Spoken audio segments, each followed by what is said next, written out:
नमस्कार, दुआ सलाम, जय श्री राम। मैं संजीव कुमार श्रीवास्तव अपने चैनल के माध्यम से अभी हम उपस्थित है चौबे टोला प्रखंड चनपटिया में।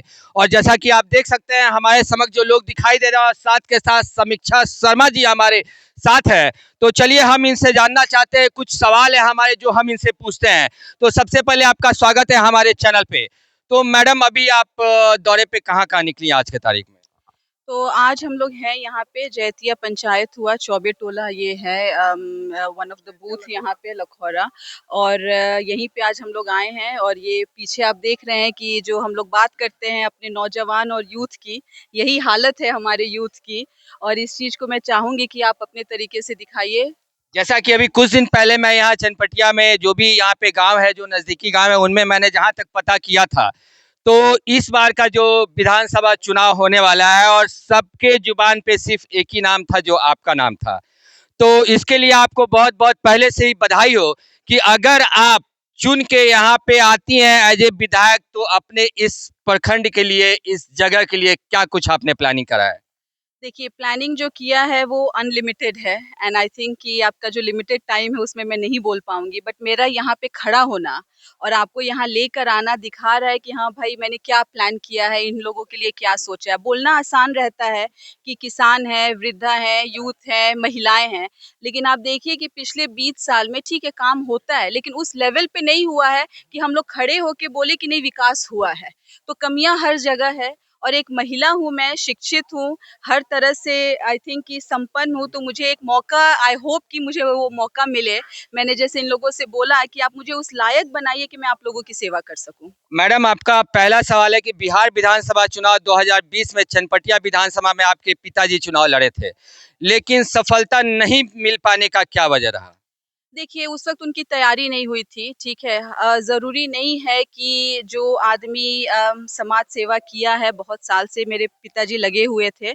कहीं न कहीं कमियाँ होंगी जिसकी वजह से वो हार चुके, बट उन्होंने एक प्लेटफ़ॉर्म तैयार किया है, जिस प्लेटफ़ॉर्म पे आज मैं खड़ी हूँ। तो उसी की वजह से मैं यहाँ खड़ी हूँ।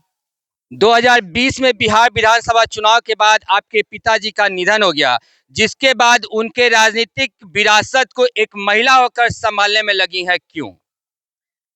क्योंकि मैं फ़ील करती हूँ कि हाँ भाई, मैं उस लायक हूँ कि मैं अपने गाँव, अपने पंचायत, अपने विधानसभा में आकर कुछ कर सकती हूँ। एक पिताजी का सपना था, लोगों से जुड़े हुए थे, लोगों का भी वो सपना था और मेरी खुद की है कि मुझे लगता है कि देखिए इतने सालों से हम लोगों ने पुरुष को चांस दिया है और हमेशा उन्हीं लोगों एज़ अ कैंडिडेट हुए हैं। मैं यहाँ की महिला होके एक उदाहरण सेट करना चाहती हूँ कि हम लोग बेटी हैं, लड़की हैं, लड़ सकते हैं और जीतेंगे भी।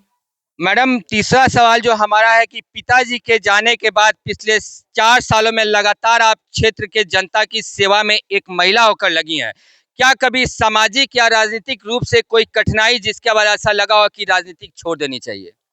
देखिए, ये जो विधानसभा है, ये मेरा एक परिवार है, ठीक है? तो जहाँ पे भी मैं खड़ी रहती हूँ, मैं अपने आप को प्रोटेक्टेड महसूस करती हूँ। सारे मेरे भाई हैं, कोई मेरे चाचा हैं, कोई मेरे मामा हैं, कोई पिता समान है।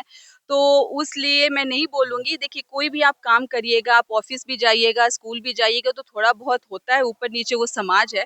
लेकिन वहीं पे आपकी क्षमता दिखती है कि आप कैसे उन चीज़ों से लड़कर अपने रास्ते में आप आगे बढ़ रहे हैं। जैसे मैडम, आपने सुना होगा कि केंद्र सरकार ने जातीय जनगणना का मंजूरी दे दिया है। इस पर आपका क्या राय है? देखिए, कोई भी चीज़ के लिए जो मेरा जो सोच है, एक आर्थिक जनगणना होनी चाहिए, तो ज़रूरी नहीं है कि ये जो हो रहा है वो कास्ट की, ये तो हमारे जो लीडर हैं राहुल गांधी और कांग्रेस पार्टी इसके लिए बहुत सालों से माँग कर रही थी। जब हमारी पार्टी ने इसके लिए माँग किया तो जो सरकार है बीजेपी और एनडीए, ये लोग इसका विरोध करते थे कि नहीं होनी चाहिए, नहीं होनी चाहिए, आप जाति धर्म की राजनीति कर रहे हैं, दिस दैट एंड ऑल। तो फाइनली सरकार को ने एक्सेप्ट किया कि ठीक है इसकी ज़रूरत है, क्योंकि जो भी व्यवस्था होती है, सुविधा होती है,